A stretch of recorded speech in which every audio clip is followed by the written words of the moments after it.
सुनते ही मन में सबसे पहला विचार यही आता है कि बहू तो सदा पराई होती है। लेकिन मेरी सुमन भाभी से मिलकर हर व्यक्ति यही कहने लगता है कि बहू हो तो ऐसी सुमन भाभी ने न केवल बहू का बल्कि बेटे का भी फर्ज निभाया। 17 साल पहले जब उन्होंने रवि भैया के साथ फेरे लेकर यह वादा किया था कि वे उनके परिवार का ध्यान रखेंगी व उनके सुख दुख में उनका साथ देंगी, तब से वह वचन उन्होंने सदैव निभाया। जब बाबूजी रवि भैया के लिए सुमन भाभी को पसंद करके आए थे, तब बुआ जी ने कहा था, बड़े शहर की लड़की है भैया जी, बातें भी बड़ी बड़ी करेगी, हमारे छोटे शहर में रह नहीं पाएगी। तब बाबूजी ने मुस्कुराकर कहा था, दीदी, मुझे लड़की की सादगी भा गई। देखना वह हमारे परिवार में खुशी खुशी अपनी जगह बना लेगी। बाबूजी की यह बात सच साबित हुई और सुमन भाभी कब हमारे परिवार का हिस्सा बन गई, पता ही नहीं चला। भाभी हमारे परिवार की जान थीं। उनके बिना त्योहार, विवाह आदि फीके लगते थे। भैया सदैव काम में व्यस्त रहते थे। ओस यजेरीज का के तेते है। इसलिए घर के काम के साथ साथ घर के बाहर के काम जैसे बिजली का बिल जमा करना, बाबूजी की दवा आदि लाना सब भाभी ही किया करती थीं। माँ के मृत्यु के बाद उन्होंने मुझे कभी माँ की कमी महसूस नहीं होने दी। इसी बीच सुनील के जन्म ने घर में खुशियों का माहौल बना दिया। सारा दिन बाबूजी उसी के साथ खेलते रहते। मेरे दोनों बच्चे अपनी मामी के इस नन्हे तोहफे से बेहद खुश थे। वे स्कूल से आते ही सुनील से मिलने की जिद करते थे। मैं जब भी अपने पति महेश के साथ अपने मायके जाती तो भाभी न दिन देखती न रात, बस सेवा में लग जाती। इतना लाड़ तो माँ भी नहीं करती थीं। एक दिन बाबूजी का फोन आया और उन्होंने कहा, रीतू महेश को लेकर फौरन चली आ। बेटी सुमन को तेरी जरूरत है। मैंने तुरंत महेश को दुकान से बुलवाया और हम दोनों घर के लिए निकल पड़े।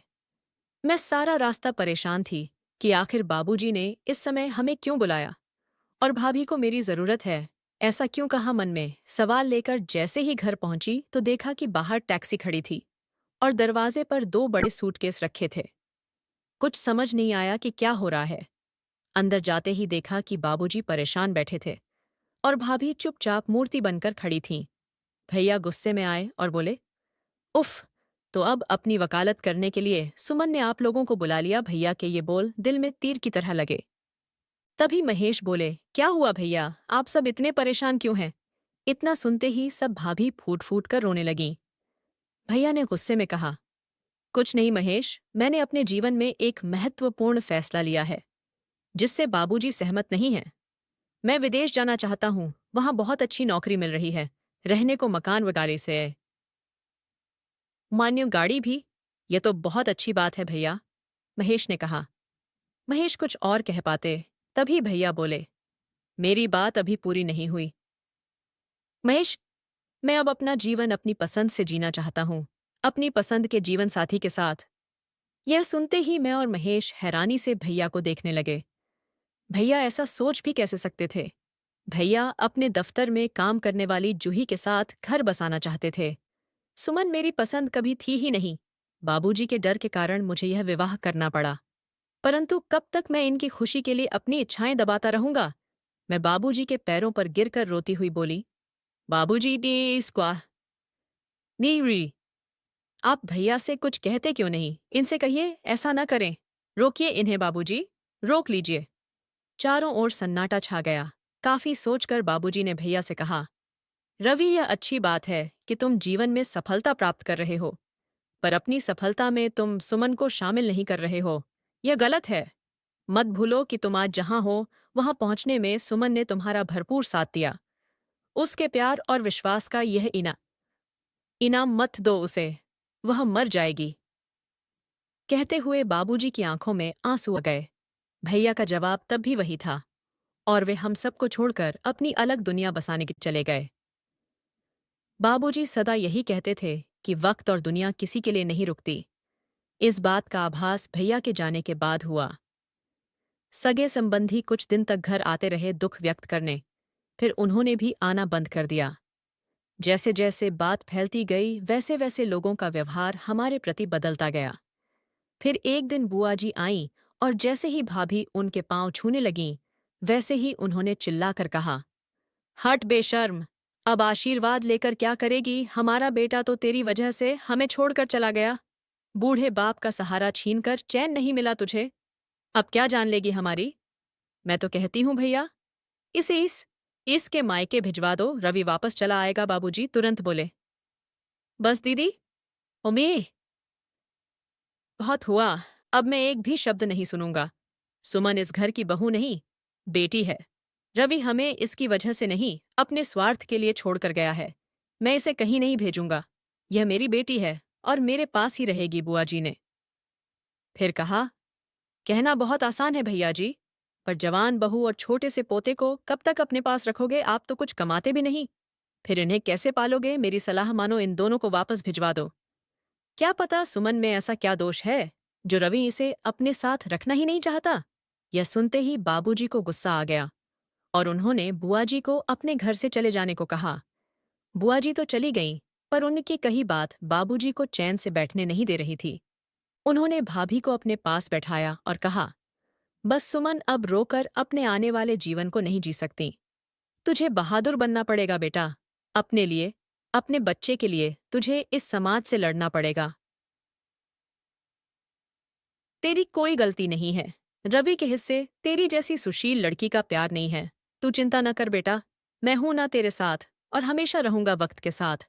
भाभी ने अपने आप को संभाल लिया। उन्होंने कॉलेज में नौकरी कर ली और शाम को घर पर भी बच्चों को पढ़ाने लगीं। समाज की उंगलियां भाभी पर उठती रहीं, पर उन्होंने हौसला नहीं छोड़ा। सुनील को स्कूल में डालते वक्त थोड़ी परेशानी हुई, पर भाभी ने सब कुछ संभालते हुए सारे घर की जिम्मेदारी अपने कंधों पर उठा ली।